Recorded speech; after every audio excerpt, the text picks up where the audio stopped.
Welcome to the Roundtable, everybody. You're listening to us on the Broadway Podcast Network, or you're watching us on socials or on Broadway World, New York City, the film world, entertainment. Nothing is like Tribeca Film Festival. We get so excited to be here when all of the films try to vie to be in this prestigious film festival. And they come from all over the world. They have all different types of documentaries, shorts, features, animated films. Tom Nasher, this movie, not seeing it yet, seems so personal. It looks so beautiful. It's one of the chosen films for this year's Tribeca Film Festival. Of the thousands and thousands of films that were submitted, come closer. And Tom is here to tell us all about it. Tom Nasher, welcome to the roundtable. Hello, good morning. Good morning. So this film, tell us a little bit about it. How did the idea come about, and how did you get it made? So, this film is a very personal film for me. It's a coming of age that tells the story of Eden, a 20-year-old girl who loses her brother and then discovers he had a girlfriend she knew nothing about. And then the film is about a relationship between the sister and the girlfriend. That becomes a very complex relationship, but it's also very funny, sexy, like classic coming of age story. And I started writing it actually 5 years ago when my brother died in a car accident. And this film is dedicated to him. I was going to tread lightly because I know how serious of a situation, and I'm so sorry. Was writing this and making this film, it's cathartic. I'm sure art is a healing medium for sure. Mm-hmm. It's been amazing. I've been feeling so lucky that I got to do this film and this process with this crew and actors. It was really amazing. And I really felt like I get to have a chance to like come closer actually to the things that happen in a different way and from a different angle, and from an angle that is loving life and like passionate about life and not only sad.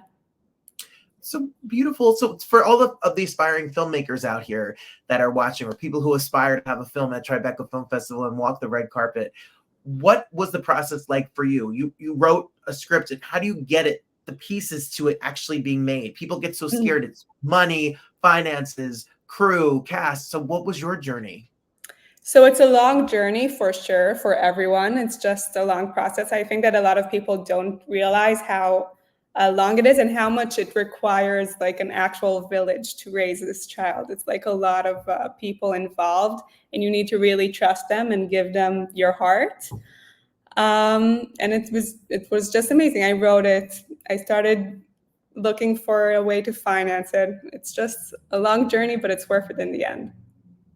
So tell us a little bit about this cast and the people that you were. Where'd you shoot it? Who's in it? Tell us about it. So we shot it in Israel, and the cast, the two main actresses, it's their first time ever making a film, and yeah, this is them, Leah and Daria. They're amazing. They're like 21 years old.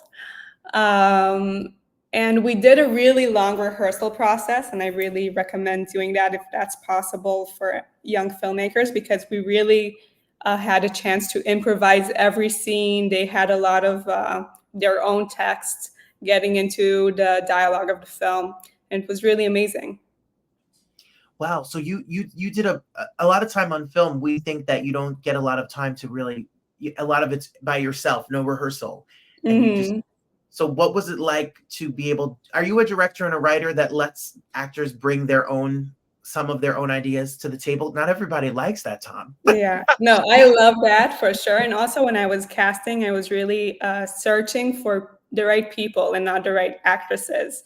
I didn't search for someone who can be like technically the best, but someone that is most interesting for this role and that just has something interesting to contribute and to be, it's like you're casting this animal, and animals have their own nature. You can't cast a tiger as a rabbit. They're just like the thing that they are. And I feel like these two actresses were really such interesting people for these roles. It looks so beautiful. I know nothing about making a film. You're lucky I could take a picture on my iPhone. So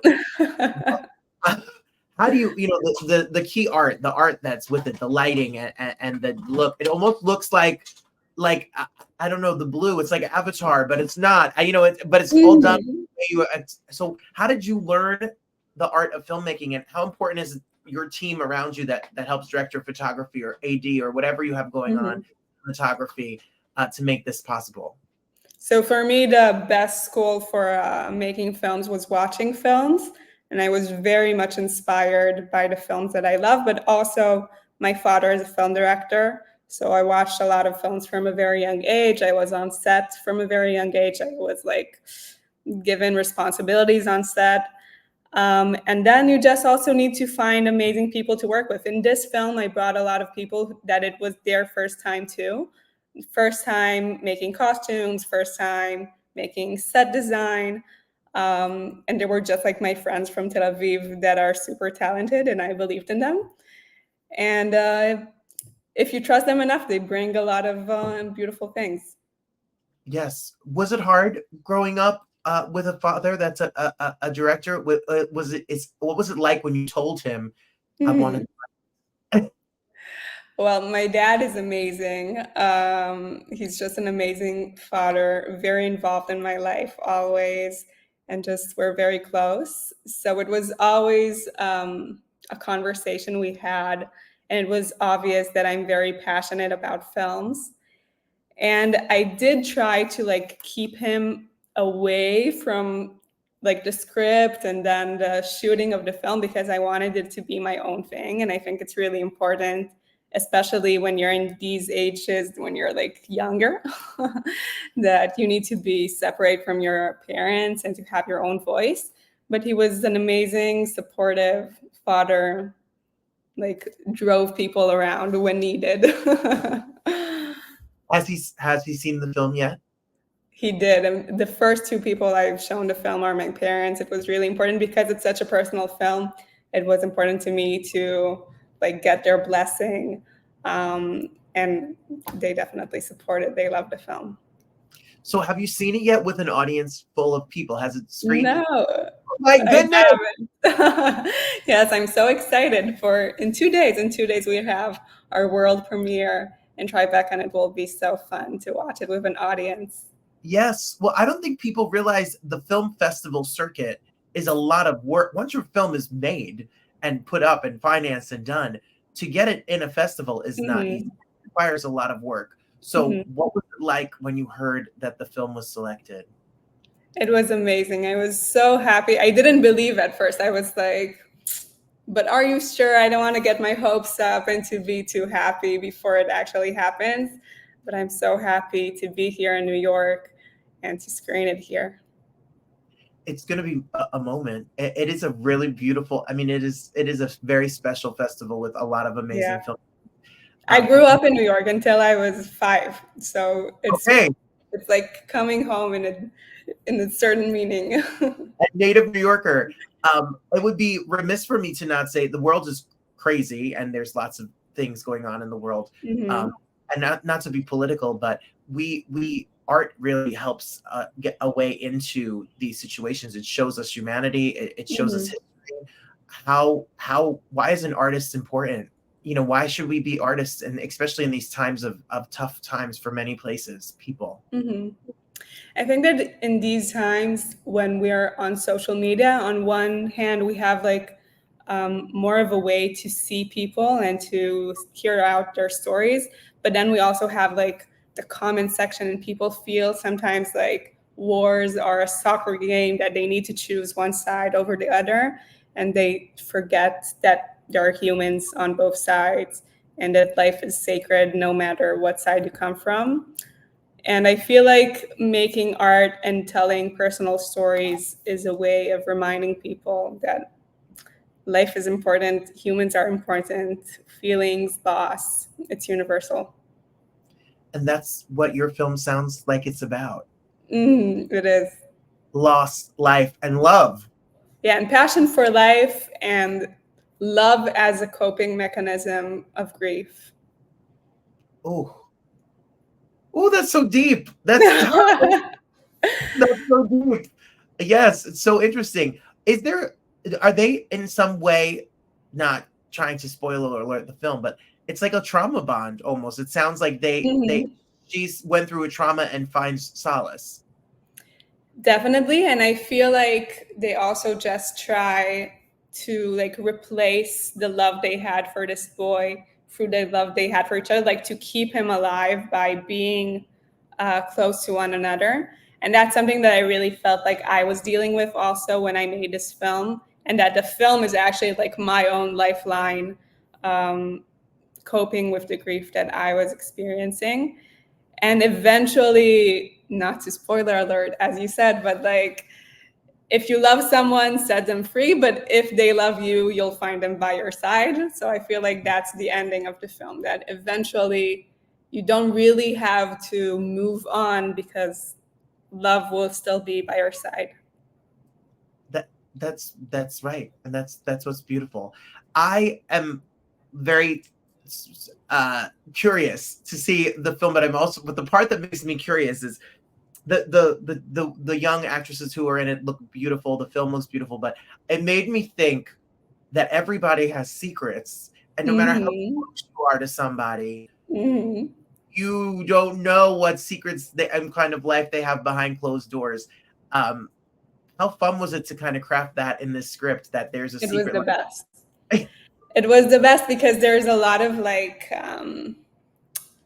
she needs to follow her way to reveal his secrets, and then you have like she opens his drawer and you need to decide what's in the drawer. You see like what's on the wall, like what's in his phone, what kind of photos does he have on his phone, the videos. It was like diving deep into someone's personality without having him, because most of the film you don't have him, but he's so present and it's so much about him also. I never thought of that before, Tom. Like, oh my gosh, if something happens to us, someone's going to be going through your drawers and through your phone. Like, Yes. uh-oh. A You need lot to of keep people your phone a good phone. a You need lot to of leave people are some going to good be in a lot of stuff. trouble. They're going to be in a lot of trouble. A lot of people are in a lot of trouble already, I can tell. Yes. Um, what can we do to support? How can we support the film? How can we hopefully stay up to date with you and what work is to come? So first of all, the premiere is already sold out, but there's still tickets for the Saturday screening. So you're very much invited to come to the festival and watch the film. And then you can also just follow me on Instagram, and I'll keep you posted about the next screenings. We'll keep the link to the Instagram link on the bottom, but it's tell us what it is if you don't mind. The next screenings? No, your Instagram name. Oh, Tom Nasher. Just Tom my Nesher. name. See, it's easy. Very That's easy. it. Follow, support, and if you're in New York City, make sure you come check it out. And then the film will, I'm sure there'll be many more screenings. They'll be around this world, so stay up to speed and date on that. We're excited for you. Congrats! Welcome to New York. Welcome home. I Thank you. Thank you.